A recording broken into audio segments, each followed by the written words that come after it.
Bapak Ibu semua, kita masuk di dalam topik yang kedua atau modul yang kedua tentang diagnosis komunitas.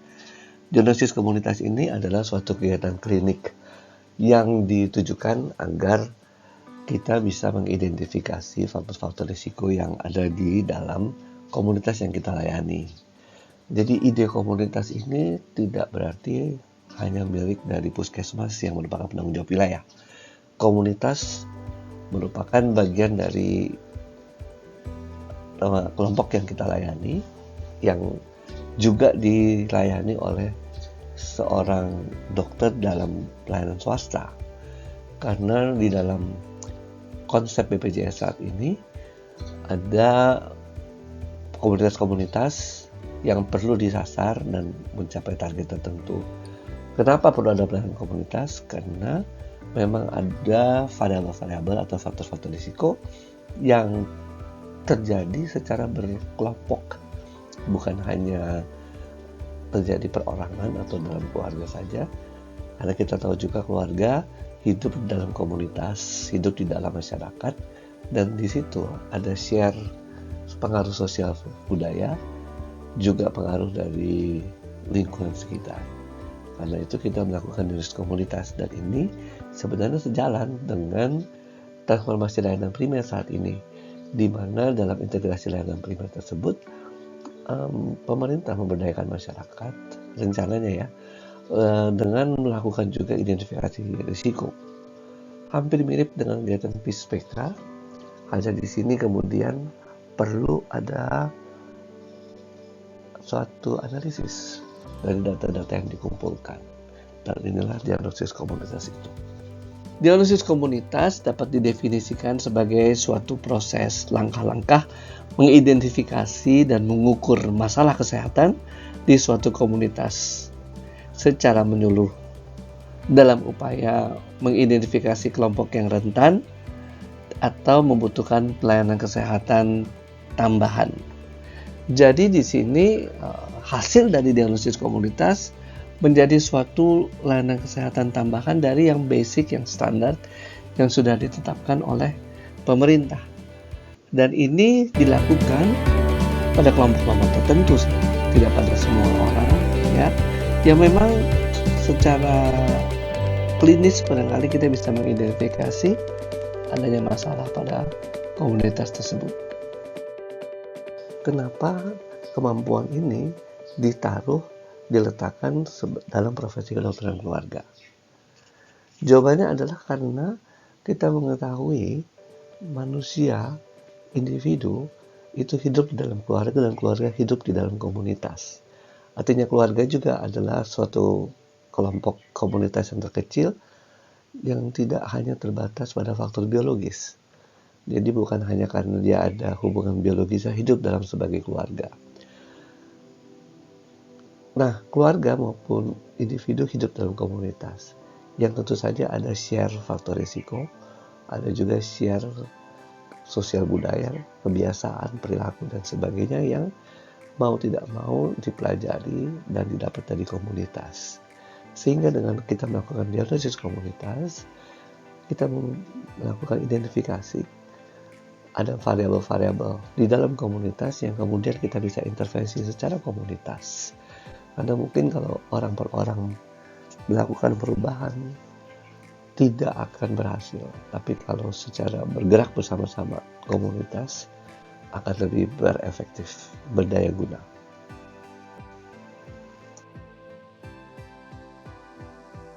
Slide ini menggambarkan alasan mengapa kita perlu mempelajari diagnosis komunitas.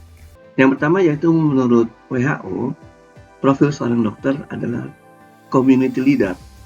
Sehingga dalam hal ini, langkah diagnosis komunitas adalah langkah awal untuk melakukan engagement dengan community, sehingga kemudian kita bisa meleading mereka menuju kesehatan yang lebih baik. Dan juga termasuk pimpinan. Kepala Poli termasuk juga pimpinan yang mempunyai tanggung jawab terhadap suatu komunitas. Nah, vaskes primer serta sekunder, apalagi yang mempunyai layanan KVLP, perlu mengembangkan suatu program kesehatan dan pemberdayaan masyarakat ini, pemberdayaan komunitas. supaya intervensi yang dilakukan Vaskes lebih efektif. Misalnya kita menemukan ada variabel-variabel yang berakar di komunitas, perilaku sosial budaya yang bisa diintervensi, tentu akan lebih efektif ketika kita melakukannya secara grup kelompok dalam komunitas, bukan orang per orang. Misalnya kita membuat kelas berhenti merokok, ketika kita melakukannya secara grup kelompok dalam komunitas, bukan orang per orang. Misalnya kita membuat kelas berhenti merokok. Kalau misalnya individual care dibandingkan dengan kelompok, mungkin akan lebih berefek pada kelompok. Karena di situ ada upaya untuk saling memperkuat dalam kelompok mencapai tujuan berhenti merokok. Dan pada kasus lansia, mungkin juga bisa kita terapkan di kelompok posbindu, posyandu lansia. Jadi ada upaya-upaya yang kelihatannya akan lebih berefek kalau di dalam kelompok. Dan itu yang kemudian perlu kita identifikasi mulai dari diagnosis komunitas sampai kita kemudian melakukan engagement dengan komunitas tersebut. Kasus seperti Nyonya M di dalam modul kita yang baru lalu bisa terjadi karena memang secara fisik, body, Nyonya M memiliki penyakit diabetes yang sudah dialami sejak tahun 2012.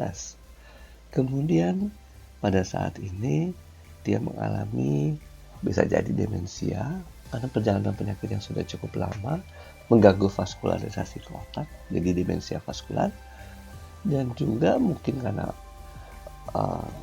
pengaruh-pengaruh yang lain di dalam lingkungan psikologisnya, cara berpikir berubah dan sebagainya, itu membuat masalah itu timbul. Kemudian selain itu adalah spirit, bagaimana belief dia dengan penyakitnya, belief dia tentang kesehatan dia, itu juga mempengaruhi keseluruhan performance dari seseorang lansia mengalami penyakit atau tidak. Nah, lingkaran terdalamnya adalah keluarga.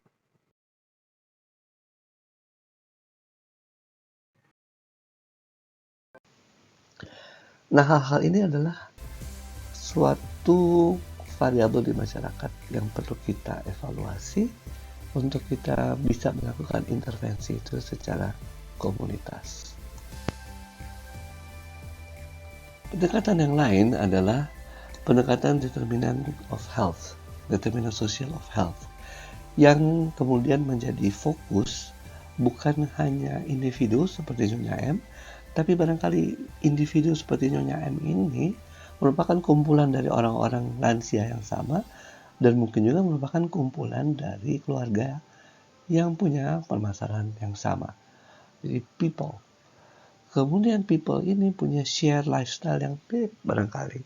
Ternyata lansia-lansia yang tidak mampu mengakses posyandu lansia, apalagi pelayanan kesehatan, itu ternyata dikaitkan dengan variabel di keluarganya, di mana kemudian di sini komunitas mempunyai social capital. Social capital ini dianggap adalah suatu modal sosial, capital itu modal, dan kerjasama di antara komunitas tersebut itu yang kemudian dituangkan dengan posyandu lansia misalnya. Dan ini berkaitan dengan local ekonomi di masyarakat tersebut. Apakah ini suatu masyarakat yang mampu? Kadang-kadang malah masyarakat yang mampu berdaya sendiri ya malah lebih cenderung individualistis. Kita bisa melihat mungkin masyarakat perkotaan yang golongan menengah ke atas mungkin juga tidak terjadi posyandu lansia di situ.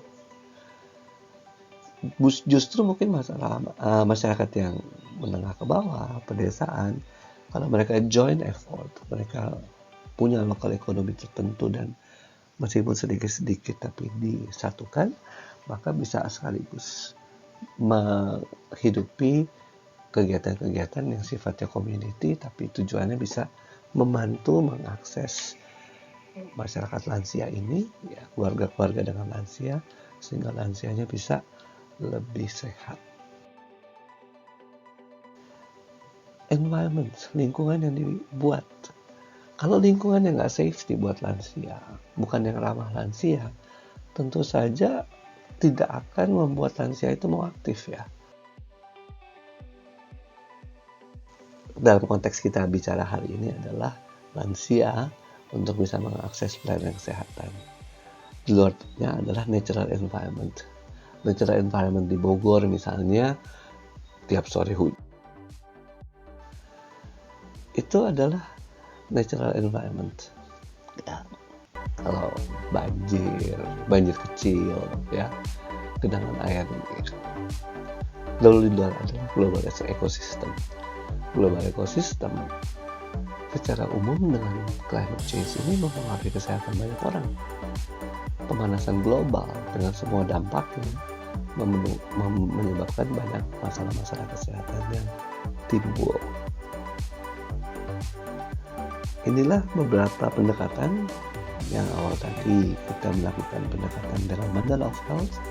Ini adalah pendekatan yang lebih komunal kepada sekelompok orang atau sekelompok keluarga dengan melihat social determinants of health and well-being in our neighborhood. Ini juga mirip ya, determinants of health dengan gambar yang sebelumnya. Bentuknya aja yang berbeda. Nah, yang menjadi perbedaan penting di sini ada policies and intervention. Jadi ada kebijakan dan intervensi berdasarkan kebijakan itu tentu saja. Yang pada tingkat level kelurahan dan desa ini akan dituangkan dalam kegiatan-kegiatan misalnya posyandu lansia. Untuk kasus kita ini, ya. Inilah fungsi community leader tadi yang mungkin berdasarkan hasil diagnosis komunitas, intervensi yang harus dibuat salah satunya adalah advokasi. Advokasi itu akan bisa berjalan baik kepada pemerintah maupun kepada masyarakat melalui hasil diagnosis komunitas. Jadi kalau kita melakukan diagnosis komunitas, kemudian kita melakukan advokasi kepada kepala desa, lurah, ya, kita bisa langsung bertemu dan menjelaskan temuan kita. Advokasi kepada masyarakat, maka kita kumpulkan stakeholders, baik lansia maupun keluarga lansia. Lalu kita kemukakan hasil apa yang terjadi di sini, sehingga kemudian masyarakat merasa, oh ya, bagian dari tugas kita menangani kasus seperti Nyonya M misalnya adalah mengevaluasi perjalanan penyakitnya. Saat ini Nyonya M pada kondisi yang disability pastinya. Selain karena umur menunjang proses terjadinya demensia, tapi penyakitnya sendiri mungkin bisa mempercepat demensia atau mungkin terjadi masalah yang lain, misalnya depresi dan sebagainya. Nah, kalau kita runut-runut 11-12 tahun pelayanan kesehatannya gimana? Apa yang kurang, apa ada gap? Dan kalau kita runut lagi ke belakang, bagaimana sih bisa terjadi diabetes? Dan kenapa baru ketemu tahun 2012? Apakah orang yang didiagnosis tahun 2012 diabetes baru tahun itu mengalaminya? Atau prosesnya merupakan suatu proses yang panjang sekali yang kita tidak tahu kapan startnya. Sehingga dari situ kita kemudian menyasar keluarga-keluarga yang pasien-pasien diabetes yang punya genetic profile yang ada keturunan diabetes, dan gitu kita tarik sedini mungkin untuk memberikan terus awareness bagi mereka. Nah, itu adalah bagian dari pendekatan natural history of disease, dari mana yang mana nanti kita juga mengkaitkan dengan berbagai variabel yang lain atau pendekatan yang lain untuk kemudian melakukan intervensi di masyarakat.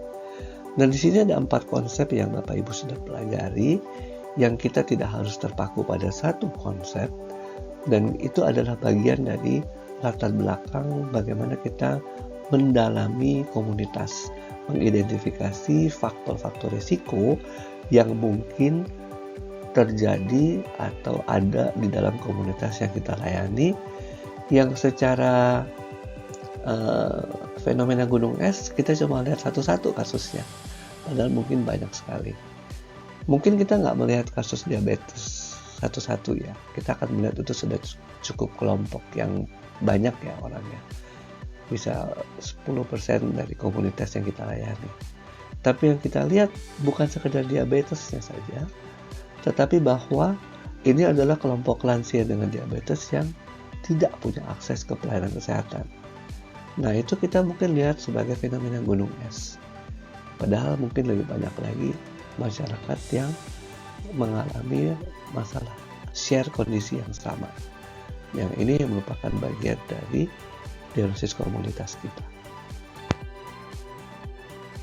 Jadi bicara tentang diagnosis komunitas, maka kita harus juga melakukan intervensinya.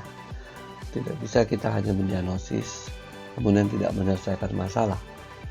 Dalam kasus konteks individu, mengirim rujukan pun termasuk penyelesaian, karena mungkin kita tidak mampu. Dan di dalam melakukan diagnosis komunitas, rujukan juga bisa dilakukan, bukan hanya dokter yang menyelesaikan masalah. Rujukan itu bisa lintas sektor pastinya untuk membantu penyelesaian masalah di komunitas. Karena itu memang perlu ada advokasi. Nah, community diagnosis adalah langkah 1-4 di dalam problem solving cycle model yang ini. Mulai dari identifikasi masalah, mengeksplorasinya, kemudian kita men-set tujuan ya, goals, serta menyusun alternatif permasalahannya. Karena akhir dari diagnosis komunitas adalah rekomendasi penyelesaian masalah, alternatif dari intervensi-intervensi yang bisa kita lakukan. Nah, hubungan dengan komunitasnya tetap merupakan hubungan yang kemitraan ya, partnership, jadi bukan paternalistik. Sehingga ketika kita sampai kepada mengeksplor, mungkin juga kita bisa melakukan bersamaan dengan set goals.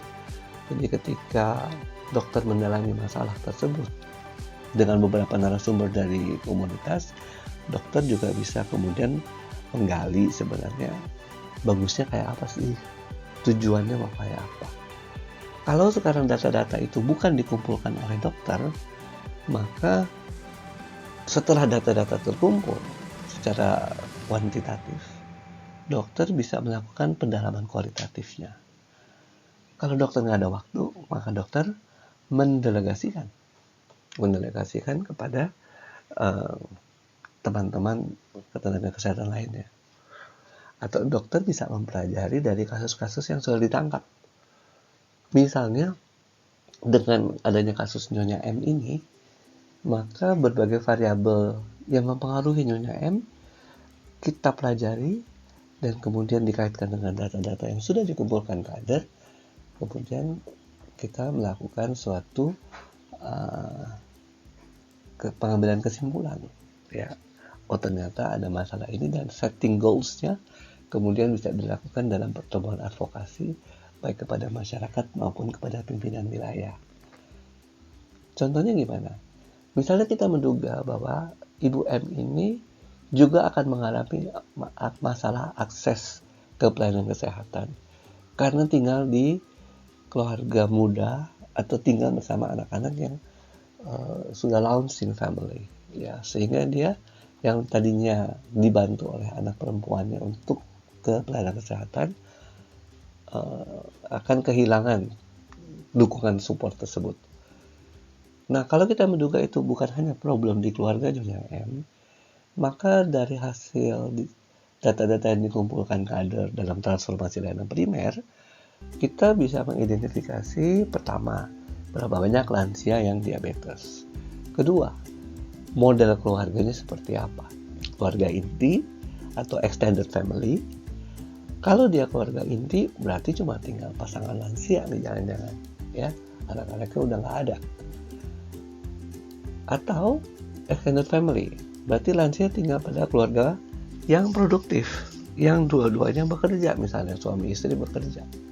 Itu juga pengaruh. Atau keluarga extended di mana yang keluarga intinya adalah anak dengan mantunya, dan kemudian salah satu bekerja, pasangannya yang kemudian ngurusin lansia tapi juga ngurusin balita. Nah, dari situ kita sudah bisa mengklasifikasikan komunitas kita, ya, sehingga kemudian kita bisa melihat mana yang low risk, mana yang middle risk, dan high risk, ya. Dari situ kita bisa setting goals masing-masing, ya, sehingga dengan kita melakukan setting goals itu, intervensi kita juga secara kelompok akan lebih efektif. Mana yang perlu menjemput bola misalnya, mana yang kita bisa lakukan di tempat di ruang konsultasi, ya, itu merupakan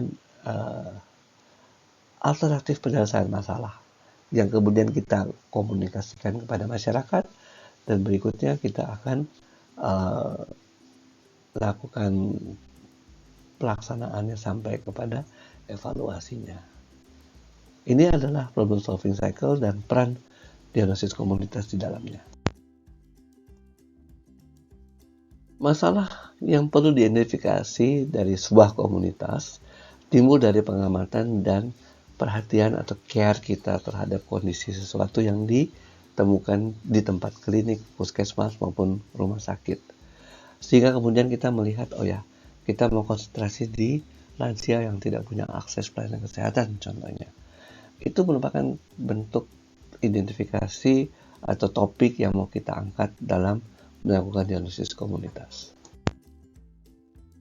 Langkah selanjutnya setelah topik dan komunitas yang dipelajari ditetapkan, kita mengumpulkan data-data yang sudah ada, baik dari instansi terkait, ya, dan ini analog dengan anamnesis. Juga mungkin kalau ada pasien-pasien yang sudah bisa kita temui, kita bisa menggali persepsi setempat apa sih dengan adanya isu ini, ya. Lalu kita melakukan survei kuantitatif maupun kualitatif atau salah satu saja. Setelah itu kita kumpulkan data, dianalisis, dan kita membuat suatu laporan singkat. Ya, artinya kalau untuk konsumsi kita mungkin cukup dengan PowerPoint, ya, atau mungkin e-flyer yang kita sebarkan ke keluarga-keluarga. Itu adalah laporan. Dalam bentuk PPT, kita bisa sajikan ke puskesmas, sajikan ke penguasa penanggung jawab wilayah, ya, kepada lurah atau kepala desa. Kita bisa share juga kepada kader. Setelah itu, kita ajak untuk kita membuat prioritas perbaikan. Dalam hal ini juga kita harus melibatkan komunitasnya. Jadi misalnya kita menyasar lansia yang tidak punya akses pelayanan, mereka harus dikumpulin juga, karena mereka stakeholder pertama yang juga kita harus dengar apa sih yang mereka inginkan. Nah, ini adalah kegiatan yang namanya community engagement. Jadi kita melakukan engagement, kita mendekati, kita melakukan engagement itu kan dalam konteks perkawinan, ya mirip-mirip lah. Bagaimana Vaskes berhubungan dengan erat sekali pada komunitas yang dilayaninya. Setelah itu kita menyusun rencana kerja dan indikator penilaiannya. Jadi kalau kita kumpul-kumpulkan dari slide-slide sebelumnya, tujuan dari diagnosis komunitas nomor 1, menganalisis status kesehatan komunitas.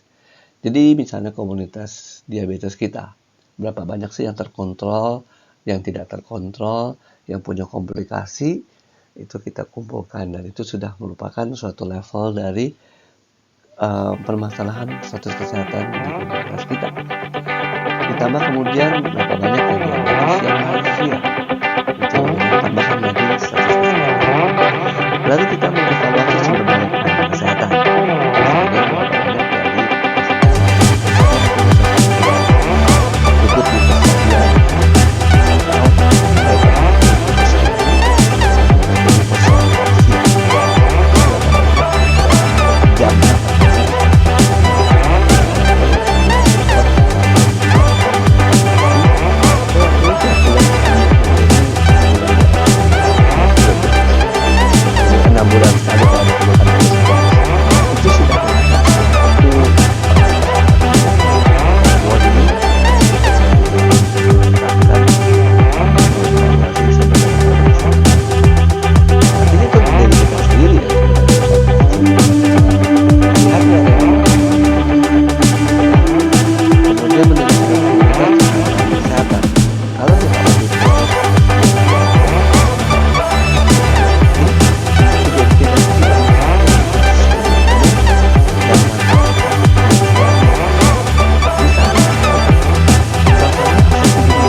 profil dari komunitas, termasuk lokasi atau wilayah tempat tinggal.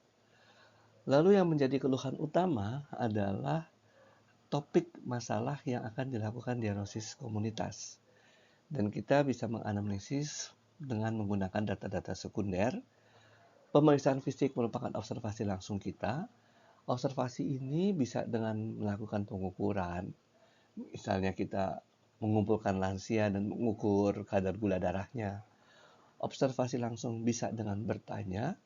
Bertanya bisa mendalami suatu masalah atau dengan kuesioner sehingga kita mendapatkan jawaban yang semodel.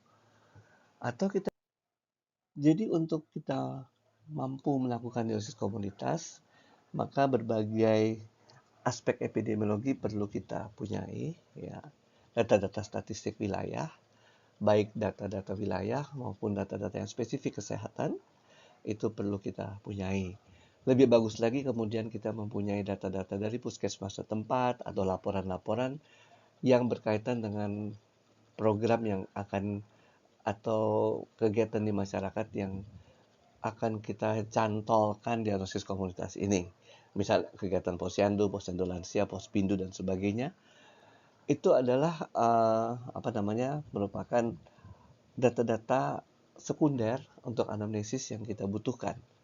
Selain itu, mungkin juga Bapak Ibu bisa mendapatkan data-data indikator kesehatan maupun indikator statistik kehidupan, ya, yang bisa digunakan sebagai suatu data dasar, ya, dalam kita menganalisis. Misalnya penyakit-penyakit yang terbanyak, ya, di wilayah tersebut itu merupakan data indikator kesehatan. Atau kalau statistik kesehatan, statistik kehidupan misalnya angka harapan hidup untuk lansia umur 60 tahun di daerah itu misalnya. Ada lagi angka kematian kasar maupun angka kematian lansia atau angka morbiditas, yaitu adalah data-data indikator kesehatan. Dari mungkin juga kita bisa melihat data-data indikator sanitasi higiene atau konsumsi konsumsi protein, ya, contoh-contoh dari data-data yang sudah ada. Jadi Bapak Ibu, untuk kita lebih lanjut dalam modul ini, Bapak Ibu tetapkan dulu siapa komunitasnya, kemudian kumpulkan data-data itu. Tadi ya, komunitas adalah populasi kelompok orang yang punya ciri khas tertentu. Bapak Ibu yang bekerja di puskesmas mungkin menganggap komunitas sebagai wilayah kerjanya, maka data-data wilayah kerja perlu dikumpulkan. Bapak Ibu yang di FKTP menjadikan komunitas adalah captive marketnya, terutama mereka yang dikapitasi. Maka Bapak Ibu perlu mempunyai data-data dasar wilayah, tempat di mana domisili masing-masing pasien yang dikapitasi.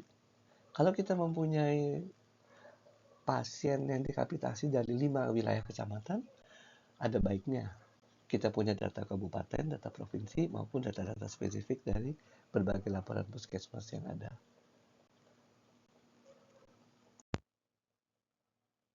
Ini adalah berbagai indikator yang bisa kita gunakan juga nanti dalam melakukan diagnosis komunitas untuk kita mengukur komunitas kita ini. Ya.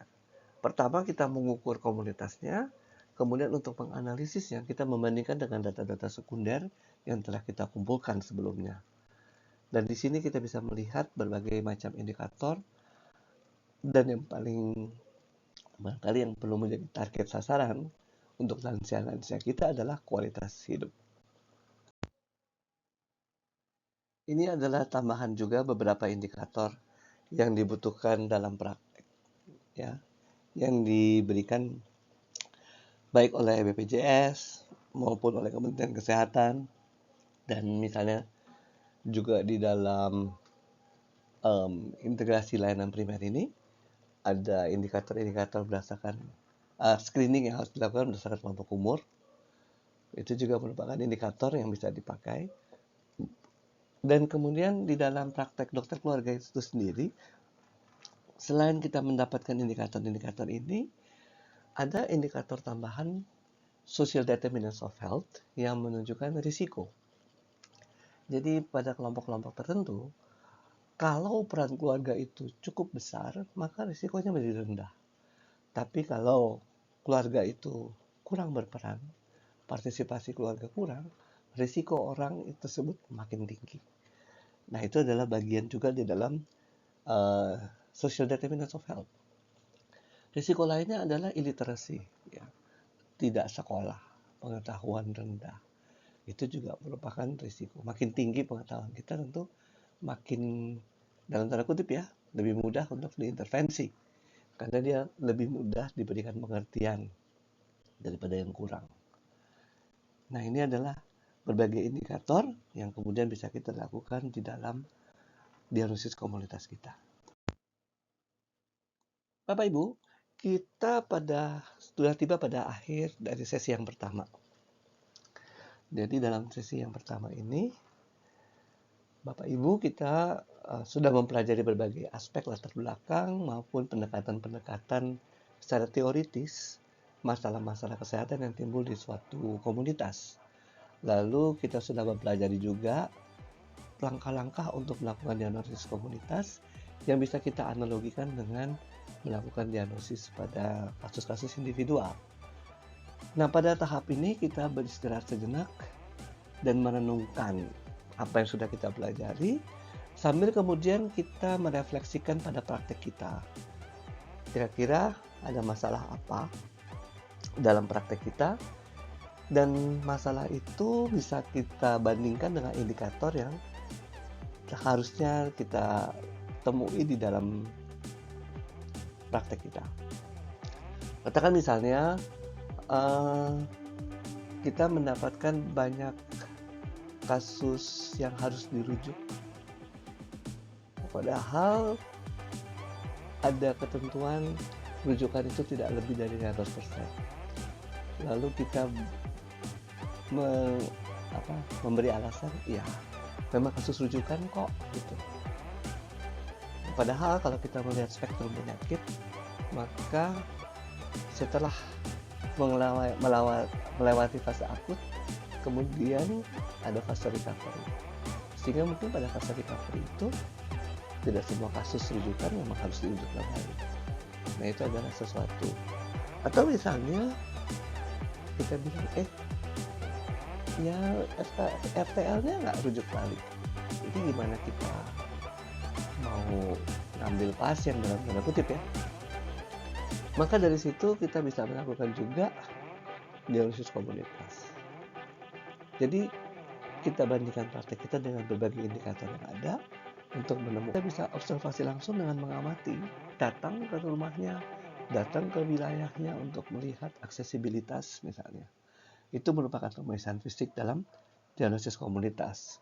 Sehingga kemudian kita bisa menetapkan apa masalah dan penyebab masalahnya. Ini sesuatu yang menjadi kebutuhan kita.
Nah, Bapak Ibu boleh mengkomunikasikan juga di dalam WA group masing-masing permasalahan sehingga kemudian kita bersama-sama bergerak membuat diagnosis komunitas. Nah, sekali lagi kegiatan ini kegiatan pembina fasilitas kesehatan. Artinya dalam hal ini kata Bapak Ibu pimpinan puskesmas, Bapak Ibu pimpinan calon menghadap pimpinan, Bapak Ibu adalah pimpinan poli yang khusus untuk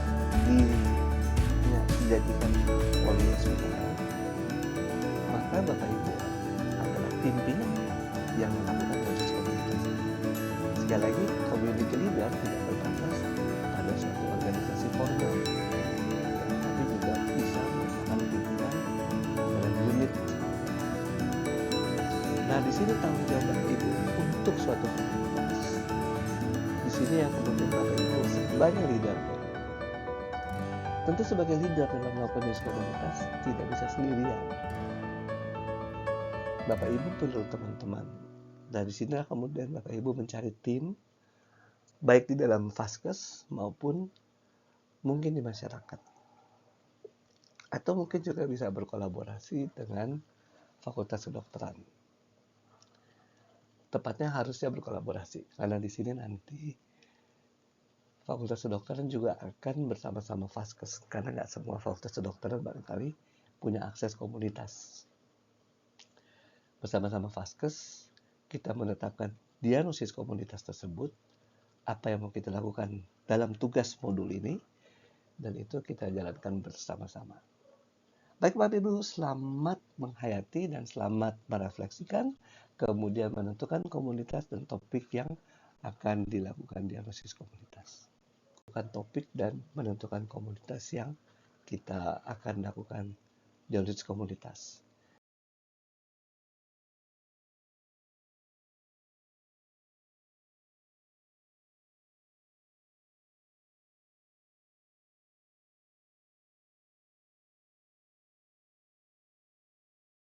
Lansia itu mau aktif.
dilakukan intervensi. Aman